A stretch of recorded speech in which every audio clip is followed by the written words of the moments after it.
Je me suis fait opérer d'une hernie discale, c'était en 2017-2018. Plusieurs personnes, après que j'en ai parlé sur les réseaux, m'ont demandé de faire une vidéo là-dessus. Donc voilà la vidéo sur mon histoire et mon hernie discale. Je vais vous expliquer comment ça s'est passé, je vais vous expliquer comment j'en suis arrivé là aussi, quel a été tout le protocole à suivre. Alors ça date un petit peu, je vais pas vous donner le nom des médicaments, le nom des infiltrations que j'ai faites ou quoi. Je ne me rappelle pas forcément de tout exactement, mais je vais vous expliquer un petit peu mon histoire par rapport à ça. Euh, Qu'est-ce qui s'est passé, pourquoi je me suis fait opérer, et voilà, parce que ce soit sur Instagram, sur YouTube, ou même quand je vais sur des stages, il y a toujours une personne qui vient me voir et qui me demande un peu mon avis sur son cas. Alors, je ne suis pas médecin, d'accord, je suis juste athlète, professeur, j'encadre des élèves. Donc je vois pas mal de choses.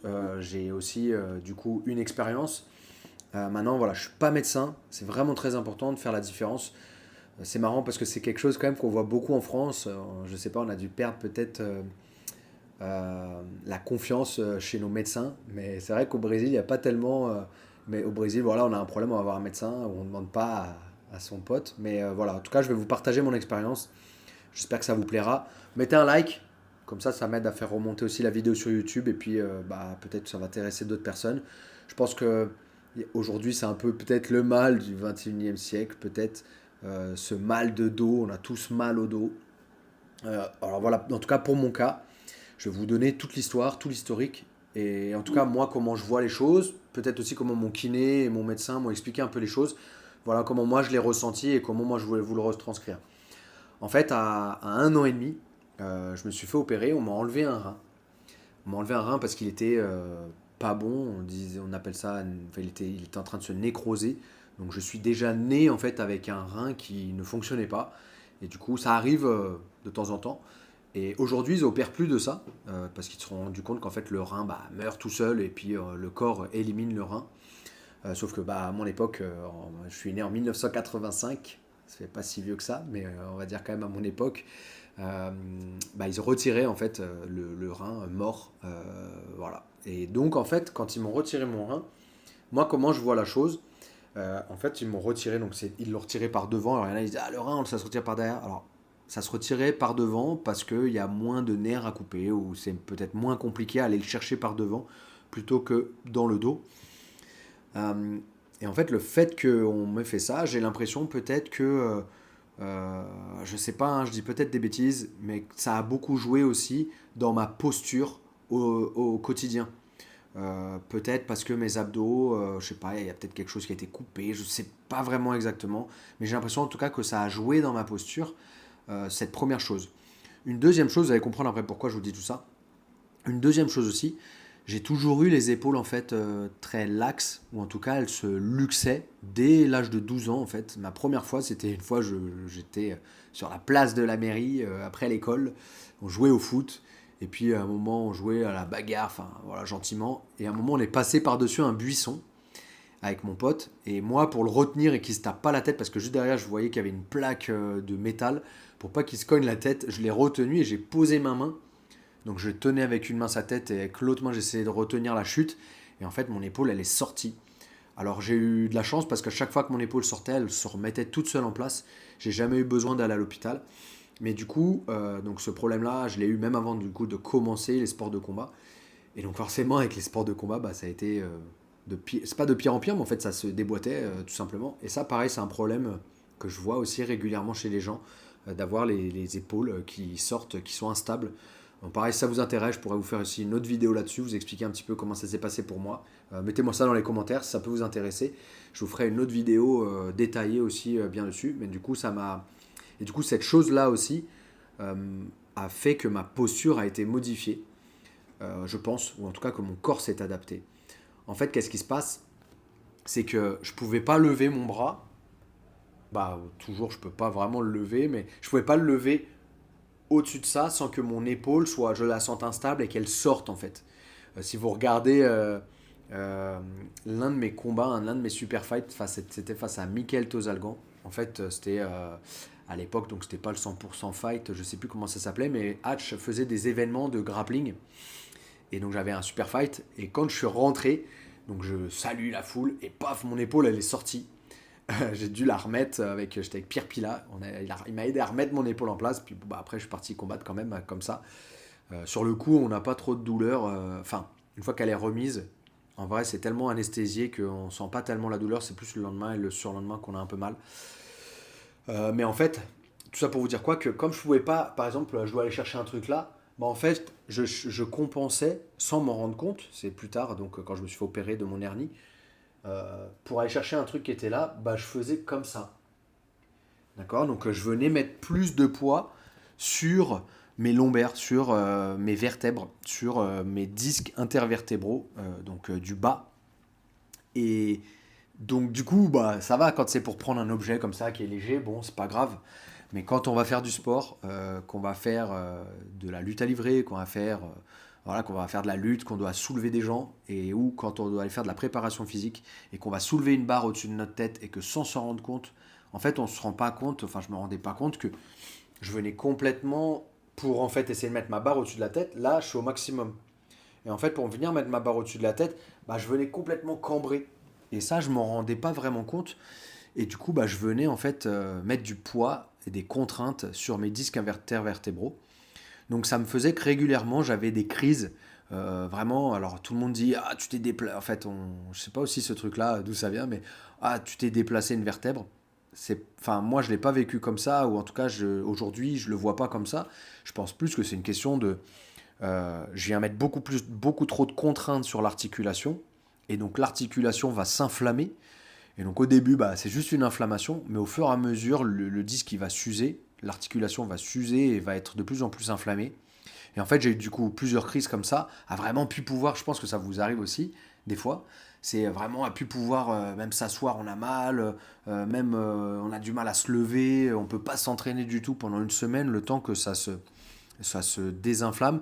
Alors on dit tout le temps, je vais aller chez l'ostéo, il va me remettre en place. Je sais pas si c'est vraiment ça qu'il faut faire, ou je sais pas si c'est vraiment ça qui fait que le disque se désinflamme, se guérit. Mais en tout cas, je pense que c'est surtout du repos et essayer de chercher à, dès qu'on peut, s'étirer et essayer de retrouver en fait du jeu sur l'articulation. On en parlera après un petit peu de tout ce que je mets aujourd'hui en place pour que ça ne m'arrive plus du tout. Et ça ne m'arrive plus du tout et j'ai plus du tout de douleur. Je touche du bois. Mais voilà, je vous donnerai un petit peu ma recette à la fin. Et donc du coup, tous ces petits trucs-là, et mon opération, et mes épaules, bah, je pense que ça a fait que mon corps n'avait pas la bonne réaction dans ma vie de tous les jours, que ce soit mes abdos s'engager pour protéger aussi. On pense beaucoup à, pour protéger les lombaires ou pour protéger le dos, on pense beaucoup le dos, on va faire, je sais pas, alors du soulevé de terre, oui, ça va aider, mais en fait, c'est quand si on fait bien le soulevé de terre, ça va aider. Bien faire le soulevé de terre, je ne vais pas pouvoir vous expliquer là, mais c'est bien engager les abdos en fait. Le fait d'engager bien les abdos, de bien contracter les fesses, de bien tout contracter le corps, ben en fait, ça va protéger la colonne vertébrale, ça va protéger les lombaires. Et donc c'est vraiment vraiment important de bien engager les abdos. Des fois, je vois des gens font du soulevé de terre et laissent complètement le ventre sortir devant. Et c'est vraiment pas bon parce qu'on est vraiment en appui, en contrainte sur l'articulation. Encore une fois, je suis pas kiné, je suis pas médecin, mais c'est comme ça en tout cas que je le vis et c'est comme ça aussi qu'on me l'a expliqué. J'espère que je le transmets ici de la meilleure façon possible. Du coup, j'ai eu plusieurs crises comme ça. Ne plus du tout arriver à me lever, à pas du tout à m'asseoir, même c'était compliqué. Et donc après, ça passait au bout d'un moment à chaque fois. Sauf une année, sauf une fois où là, c'est plus du tout passé. Paf, une grosse crise, comme si une pointe dans le dos. Et là, cette fois-ci, contrairement aux autres fois, bah, ça commençait à descendre dans ma jambe. Une douleur, une électricité vraiment qui descend dans la jambe. Moi, ça descendait jusqu'au mollet. Donc ça va à la fesse, ça va derrière les ischios, et ça allait jusque au mollet. Il y en a, ça va jusqu'aux pieds, il y en a que ça va jusqu'aux orteils. Et il y en a même qui arrivent plus à se retenir de faire pipi ou caca. Donc là, c'est très très urgent. Il faut se faire opérer très rapidement. Mais Voilà, c'est ce qui m'est arrivé. Et en fait, je pensais que ça allait partir, encore une fois, sauf que une semaine, 2 semaines, 3 semaines, rien. Et là, du coup, je vais voir un médecin du sport avec, donc il me fait faire des IRM, une IRM. Donc déjà, à l'IRM, alors, pardon, je vais voir d'abord le médecin du sport. Alors, je suis allé voir un médecin du sport, qui n'est pas le médecin du sport après que je suis allé voir et qui s'occupe de moi depuis cette période-là. Et là, bon, c'était, au final, j'avais envie de lui parler plein de problèmes. C'était 80 € la séance, 100 € la séance. J'avais envie quand même qu'on prenne un peu de temps pour parler un peu de mes problèmes, euh, du, euh, de mon corps. Je vais juste vérifier un truc. Ouais, on est bon. Et du coup, lui, il commence à regarder, il me fait des tests et il me fait, oh là là, j'ai l'impression que c'est une hernie discale, ou je sais plus s'il me dit ça, mais en tout cas, bon, il vérifie.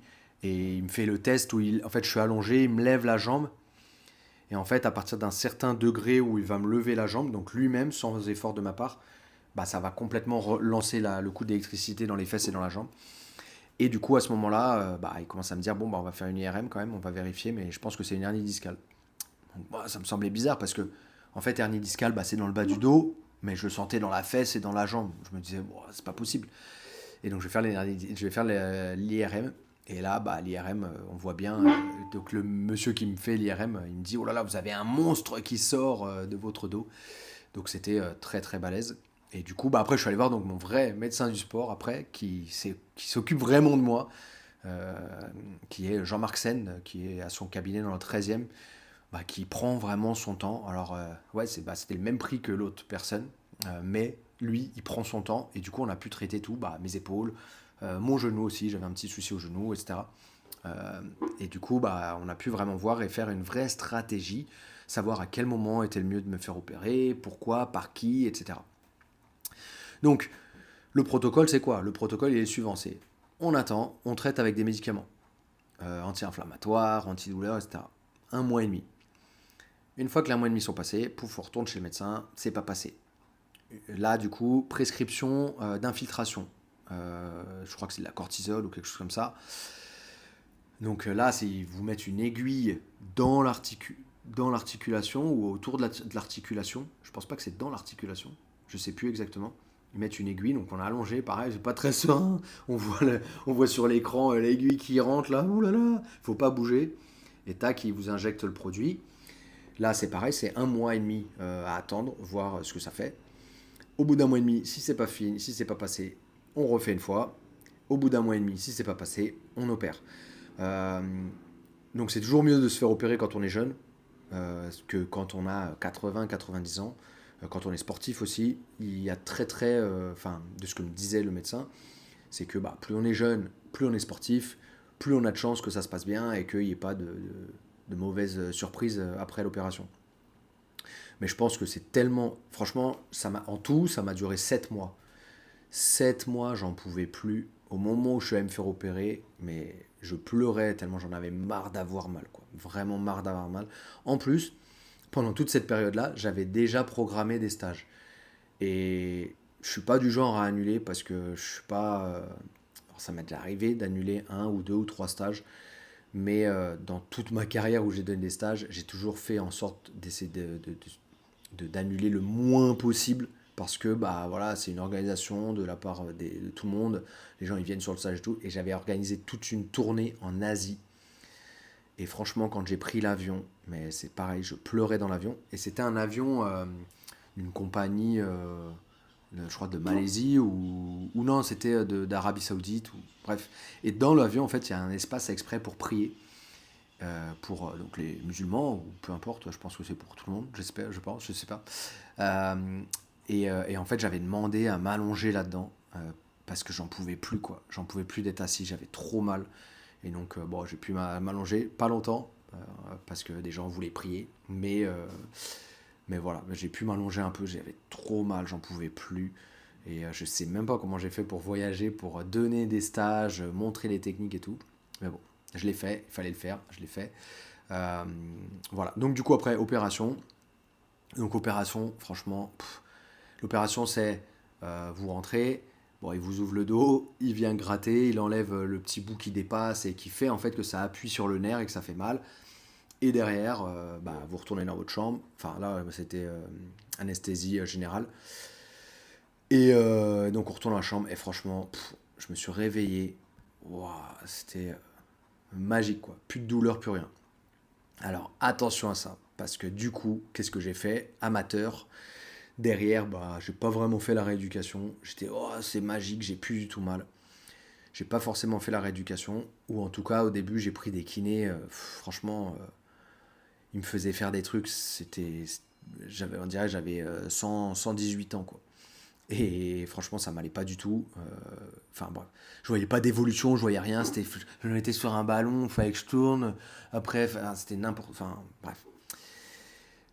Je pense que la problématique de certains kinés, c'est que ils sont tellement habitués à voir des gens âgés que quand c'est des sportifs, ils savent pas trop quoi faire, ils savent pas s'adapter.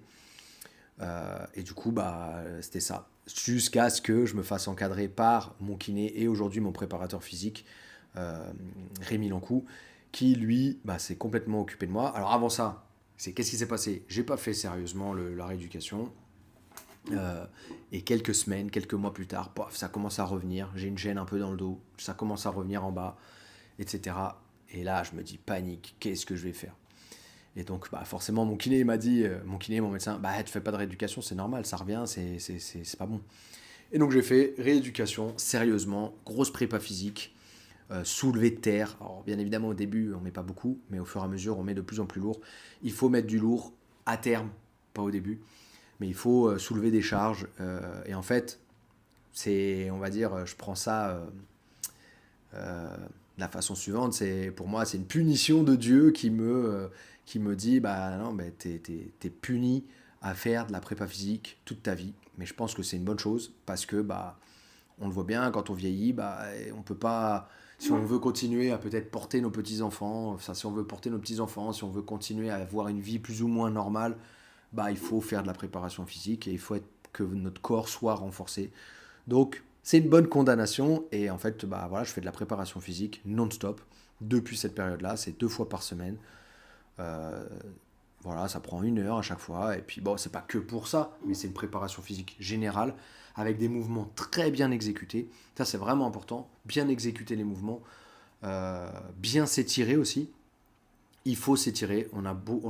Je sais pas, il y a eu une mode à un moment de c'est pas bien de s'étirer, on se blesse beaucoup, c'est pas bon pour le muscle, etc. Franchement, c'est n'importe quoi. Depuis que j'ai repris les vrais étirements euh, actifs, donc où je vais venir 10 fois, essayer de gagner de l'amplitude, hop, d'un côté, de l'autre, etc.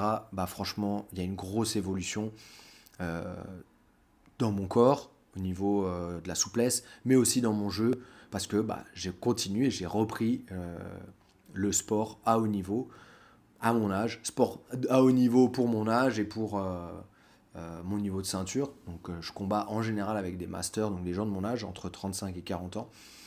Mais voilà, j'ai plus du tout mal au dos, quoi. J'ai eu mal au dos toute ma vie, quasiment, jusqu'à ce que je me fasse opérer et que je refasse ma rééducation.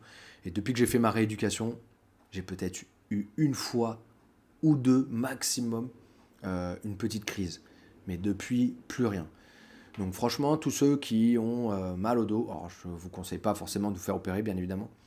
D'ailleurs, on a eu un prof aussi au club qui a eu une hernie, qui a eu et qui a peut-être encore une hernie discale, mais qui a fait lui donc le protocole et au bout de la première infiltration, lui, c'est passé plus du tout de douleur.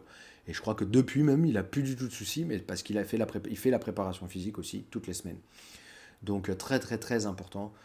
Euh, Si vous avez régulièrement des douleurs, rapprochez-vous d'un coach qui connaisse vraiment bien les mouvements et qui vous enseigne soulever de terre, qui vous enseigne le hip thrust, qui vous enseigne le squat, qui vous enseigne traction, développé couché, tout ça. Faites-vous encadrer. Ah, c'est difficile financièrement. Faites ça pendant 3 mois, 4 mois, 6 mois. Vous n'êtes pas obligé de le voir tout le temps, mais c'est toujours plus motivant quand vous avez quelqu'un à vos côtés pour vous encadrer. Mais sinon, voilà, mettez de l'argent de côté, faites ça pendant 3 mois, 4 mois, 5 mois, 6 mois, trouvez le bon coach et après vous continuez tout seul. Il n'y a pas besoin de faire ça comme un sportif de haut niveau, juste un petit peu toutes les semaines, 2 fois, 2 séances. Franchement, ça fait vraiment le taf. pour ne plus jamais avoir mal au dos, quoi. Donc faites-le, parce que ça attaque vraiment le mental, le moral, cette chose-là, d'avoir tout le temps mal au dos. On a limite rien envie de faire, on a envie de rester allongé, et c'est la pire des choses, rester allongé. Bon, rester allongé quand on a vraiment mal, que c'est une grosse crise, ok, mais il faut essayer de bouger le plus vite possible, bouger, soulever des poids, etc. C'est vraiment important, c'est la base. Donc faites-le. J'espère qu'à travers cette vidéo, je vous ai donné un peu des pistes. N'hésitez pas, si vous avez des questions ou autres, mettez dans les commentaires. Dès que je les vois, j'essaie de répondre. Si je ne les vois pas, remettez-en un, je le verrai peut-être. Et puis, n'oubliez pas, inscrivez-vous à la chaîne. Si vous êtes de passage sur Paris, venez essayer notre super club, NR Fight Club Paris. Si vous voulez voyager au Brésil avec moi, je fais des camps tous les ans. Et si vous voulez apprendre les sports de combat, BJ Fanatic, enfin tous les liens sont dans la description. Si vous voulez soutenir la chaîne, travailler avec moi, vous entraîner avec moi, voilà, tout est dans la description. Ce sera un grand plaisir pour moi de vous recevoir ou au club, ou au Brésil sur un camp, ou sur un stage. Et puis, voilà, on se voit dans une prochaine vidéo. Ossa!